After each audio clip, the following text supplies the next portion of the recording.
Hi, and welcome to the SMA Audio Experience podcast. It's brought to you by St. Michael San Diego's Technology and Social Media team. St. Michael Academy San Diego is a Catholic school located in the South Bay region of San Diego County. We've been educating students pre-K through 8th grade for over 50 years. On this podcast, we interview and discuss people, organizations, and topics impacting St. Michael Academy and the community around us. When you're here, you're home.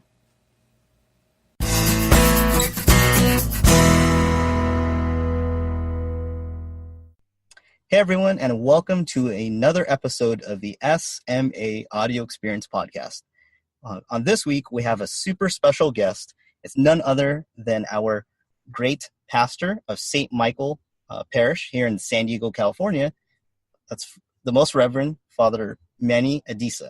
Father Manny, thanks for taking time out this afternoon to speak with us. How is your day going today?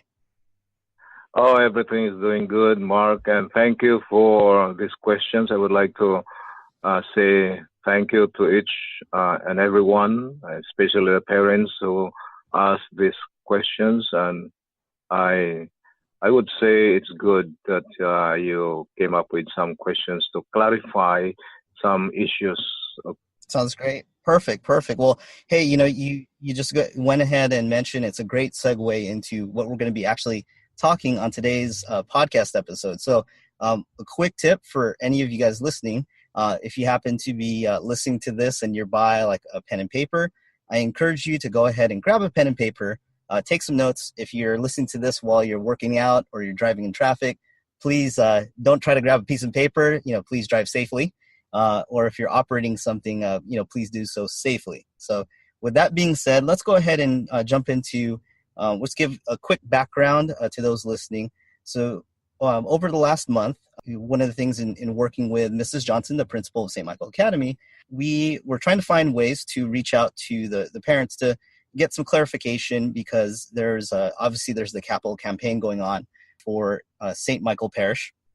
And obviously there's, we are always trying to, get a lot of cooperation and collaboration between all the different organizations and groups on campus, between the parish, the academy, the preschool, and all the other organizations. So one of the things that we want to do is bring some clarification to the specific group of the academy parents regarding the capital campaign. So what we're able to do, we just did some research, did some surveys, and so far for the first round of questions, we were able to gather 5 really good questions from that have been compiled over the last handful of months, ever since the capital campaign started. Question 1 comes from just a group of parents that we're able to summarize. So question 1 they ask is, Father Manny, what is an example or some examples that you can provide showing how this new multi-purpose building will benefit my children as they are in the lower grades right now? What value will they receive in the event the entire project is not completed until my children graduate SMA? Or basically what they're asking is, in the event the scenario happens that the project is still ongoing, but their children have already graduated SMA, they're looking to see what benefit will it provide them if they're no longer a student there. Okay. First of all, the project is about $5 million. That's the cost of the project. And as approved by the Diocese of San Diego, by Bishop McElroy.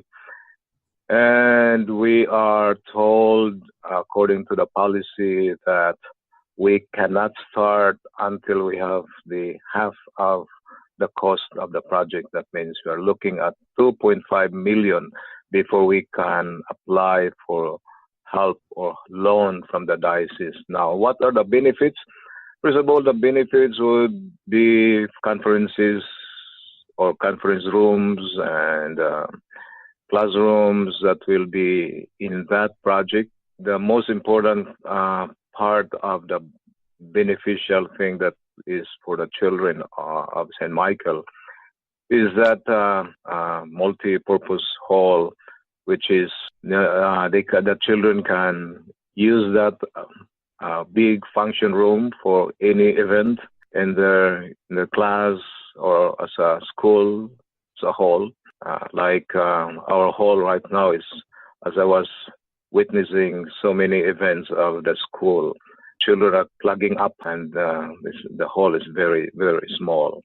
So that's one of benefits that looking ahead is that the big function hall can be used by the children of the academy. And that can also be converted to be a basketball court or any kind of sports. Now, for those who are maybe graduating and they would not be able to benefit, I believe they can still benefit that, because secondly, the multipurpose hall is not only for the school, but for the community as a whole. And they can use that anytime. And those who are graduating, they can come back. They can use it for, like, when baptism, reception, like wedding reception, like any fiesta reception, or any events in their life. One day maybe they can use that. That's one of the many benefits that we can say is very beneficial to the kids, especially those who are present and in the future also. That's something that I really say it's very beneficial. Not only, I repeat, the individual person, but as a whole in the community of St. Michael Parish. And that's my short answer, Mark. Okay, great. And just a quick follow-up to there on here, when you mentioned for those who have graduated, and you gave some examples, maybe it can be used if there's a baptism that occurs in the parish, and then if they wanted to do a baptism reception thereafter, they could do it in the new building, in the new multi-purpose room. Right now, as it stands, if someone present day at St. Michael Parish, if someone were to have a baptism right now, are they able to reserve the current parish hall for a reception? Yes, but in a small number. We have catered to especially funeral family, family that has, funeral masses here, and they book the parish hall for a reception. We do that even present day, but in a small number only. But big number, and as always proven that it would not cater to a big number of people. So even today we do that. All you have to do is just come to the office and reserve the place. And how much more in the future. Gotcha. Okay. Well, I know that that was one of those follow-up questions. So I appreciate you. Thank you for letting us know what they can do actually right now, even though we're discussing the the new buildings. That's fantastic. In fact, Mark, we had done that for a couple of years now.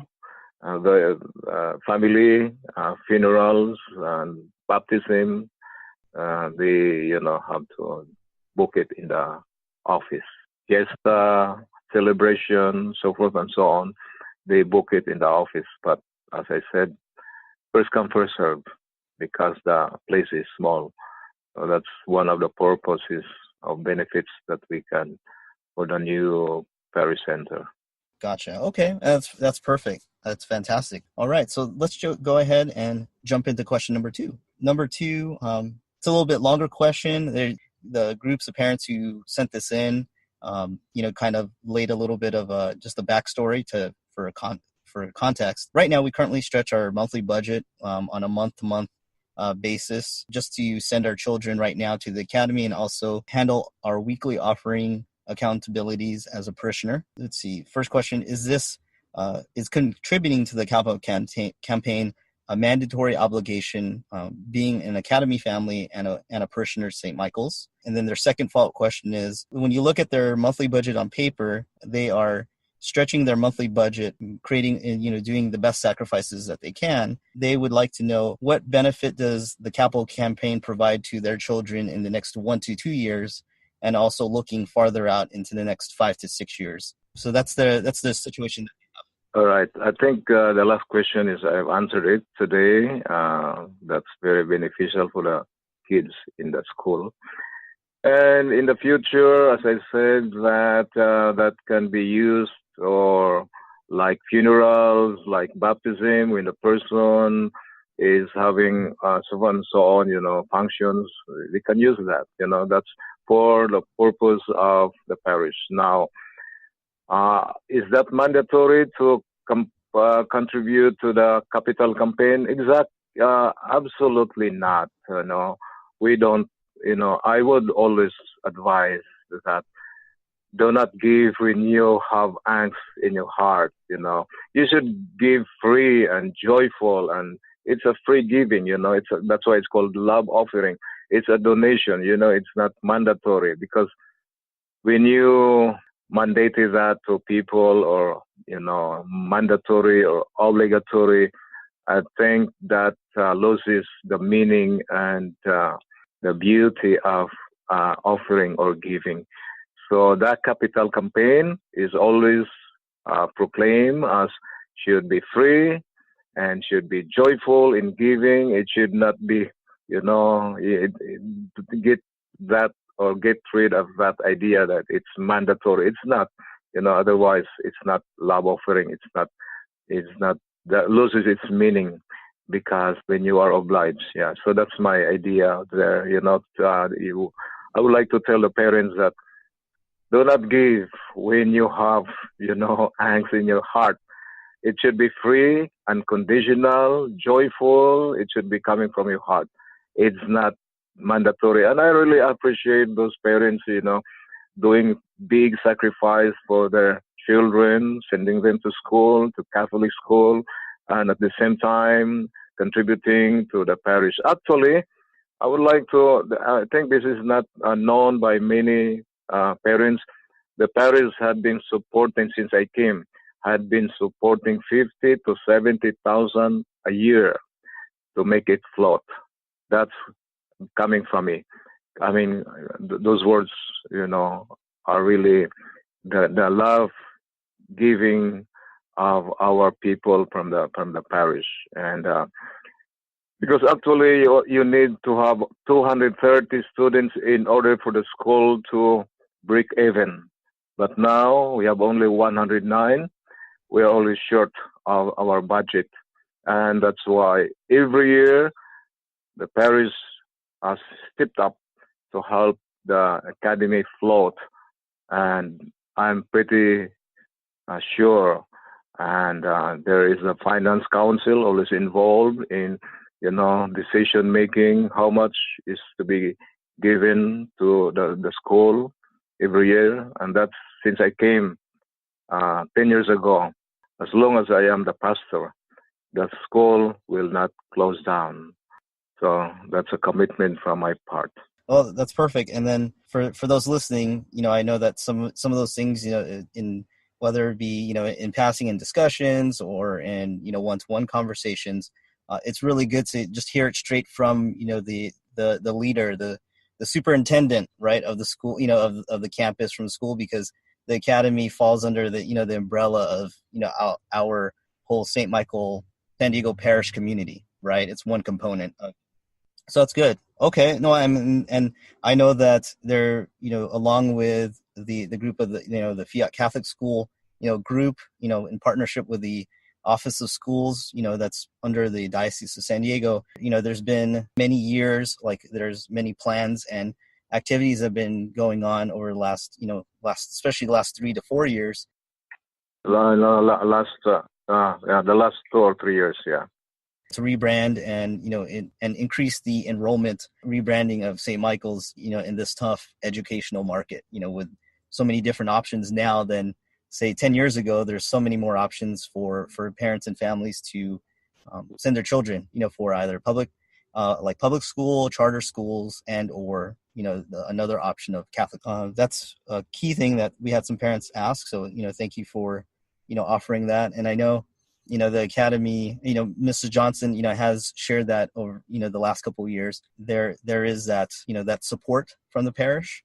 And I know some of the questions that they had for follow-up is, and it's not necessarily related to campaign, but how you brought it up with the parish supporting the academy has over the, say the last 5 years, has there been any thought of also any enhancements into not just the outside or the exterior of the building, but into reallocating some of the budget that is provided to the academy, but making sure that it's used for additional, like either say equipment or professional development?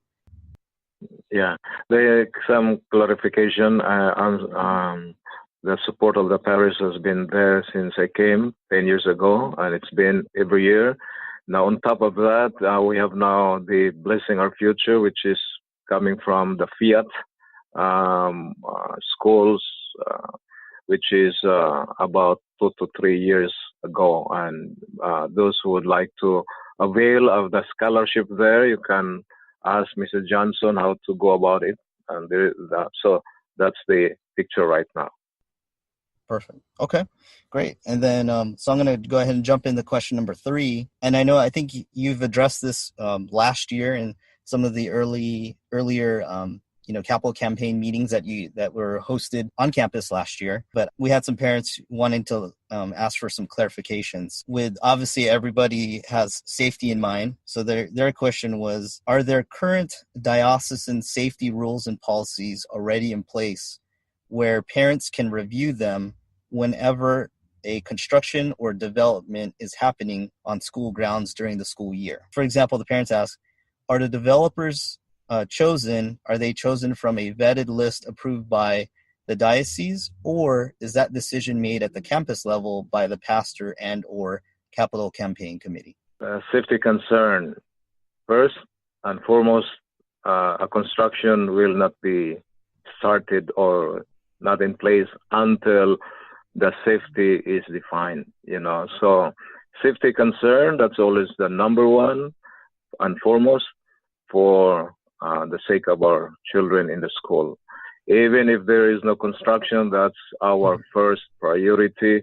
First thing in place is the safety of the children. Okay. Now, are there developers chosen from a list of vetted or approved diocesan companies? Now, when that time comes, the diocese will be involved with the companies that are chosen. It's not me. It's the cooperation, everything of the capital campaign committee.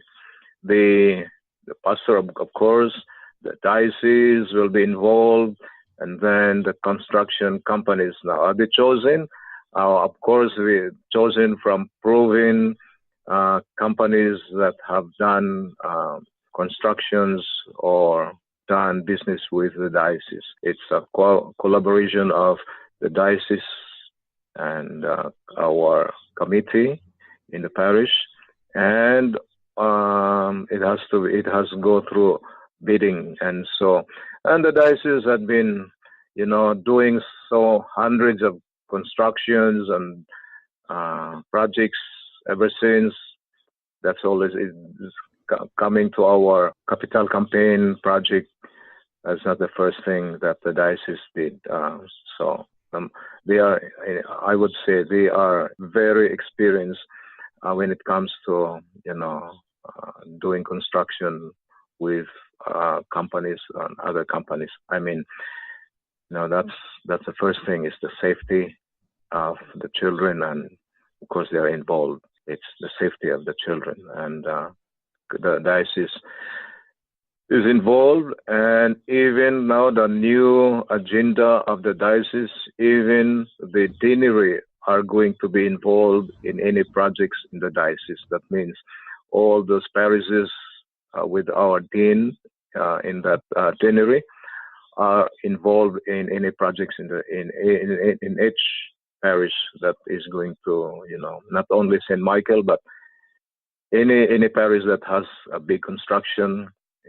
So it's a collaboration of many people. I guess to summarize, so just to make sure that we get that answer out to to those families. So it's not necessarily, even though the diocese has many decades of experience doing big projects at different campus locations, different parish locations. Right now, it's not necessarily. So, are you saying it's not only the diocese call, or it's not only like the capital campaign and your call? It's both parties. Yeah, it's a policy. It's a policy of the diocese in place. Okay, so there's something. So if parents did have concerns on that, then obviously they can check with you, and then and basically how you've answered it right here is it's a collaboration between both groups. It's not one group like supersedes the other. It's actually both have to weigh in and come to an agreement. Would that be a fair statement? Right. Yeah. Sounds good. Perfect. Okay. Moving on to question number 4. So another parent asked, is the preschool going to be open before, during, or after construction? The reason they ask is they're a current academy family, and they wanted to refer one of their neighbors or friends to the preschool to have their kids go to the St. Michael Academy preschool. But they weren't sure if they wanted to refer them there because they weren't sure if the preschool was going to be open while construction is going on, whenever that happens to start for the new building. Okay. First of all, when construction is about to begin, or maybe months planning before it will start, we have reached our quota of 2.5 million. The preschool will be in place, will be moved to the present where our office is right now, a parish office. That will be developed into a preschool so that when construction begins, they are there already, so for the safety of the children, they have a place already. So that's the first thing, is the place of the preschool will be developed, and half of that building where the parish offices are located right now will be turned into a preschool, and it will be developed, and that's where we are. That's our plan. We do not start the construction if that place there is not developed. So it has to be developed first before the project begins. Yeah. Got it. And then, so like you said, obviously in the current spot right now, that's where all of the parish offices for, the staff and the conference rooms, etc., currently are right now. So half of that would be for the preschool that would get developed. And then would you just kind of shuffle the current St. Michael Parish stuff that you have? They would just kind of have to get shuffled around in the remaining space while that construction is going on? Yes. Yeah, that's true, Mark, because comfort first to our children. That's the priority. And the staff, the people that are working in those offices will have to, look for sacrifice, and they have to be, a couple, maybe for a year or a couple of months. There will be discomfort. So that's where we are right now. So the preschool will have to be developed first, and before construction. And those people working in our office will look for a place to work. So comfort for our preschool first. Well, let's go ahead and I guess jump into question number 5. Father Manny, what commitment will you be offering to handle future questions, concerns, and feedback that current Academy families have during this fundraising and construction process for the capital campaign? Us parents, we understand that you have a busy schedule, but we always don't get to hear from you outside of Mass. Parents would like to know if you'd be more willing to answer questions about the capital campaign on future interviews, such as like on our social media channels or on our website, so that we can see more of you and not just hear from you on Sundays. Okay. First of all, I would encourage everyone to approach me personally anytime if they have questions. just like what I'm presently doing. After Mass, there are people who would approach me and ask questions. I would encourage that to the parents. Since I came, we are very open to critique and any suggestions or proposals. That has been going on ever since, and that there are people who would personally approach me. If you have some questions and in this matter, you can personally ask me, or we can schedule like this. How do you call this meeting? Like a phone meeting or a recording. To share, right? Yeah, Right. yeah. We can do that. Gather your questions, and then we can schedule a conference like this. Anytime, or you can simply ask me personally. After masses. I'm always open to, conversations of any sort. So that's my proposal, and that's my encouragement to the parents. Feel free to approach me if you have some questions. That's always a good thing to do.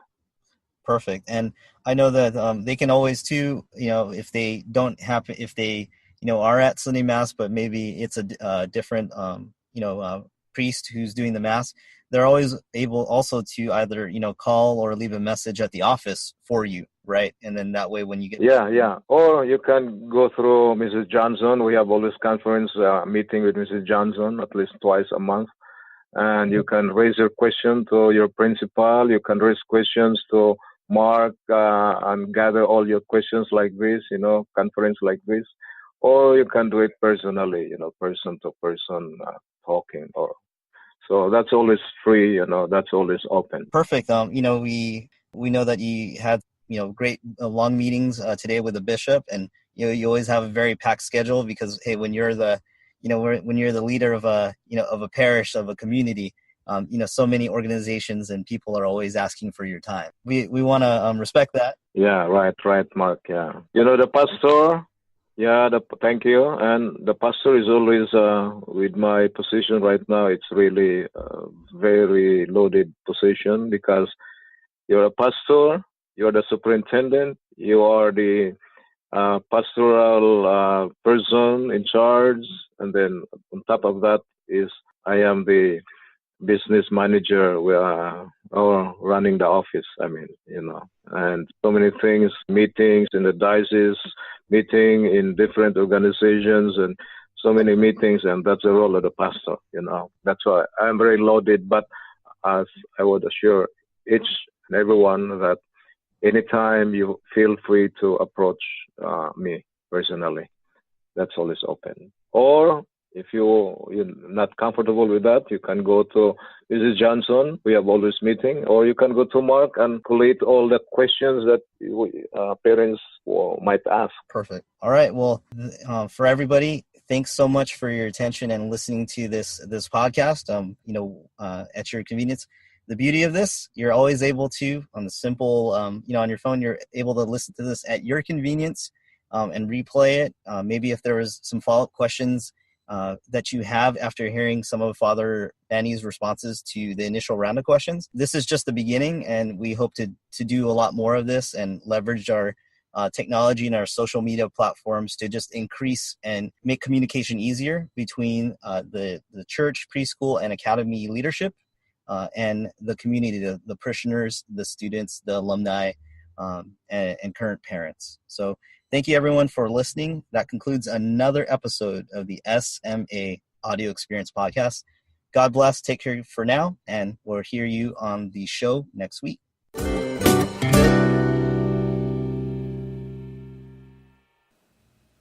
Thanks again for listening to another episode of the SMA Audio Experience Podcast, brought to you by St. Michael San Diego's Technology and Social Media team. For more information, go ahead and visit our website at www.smasandiego.org. On Facebook, Twitter, or Instagram, we use the common handle or username of SMA San Diego. So you can definitely reach out to us there, leave a tweet, a message, a post, a comment.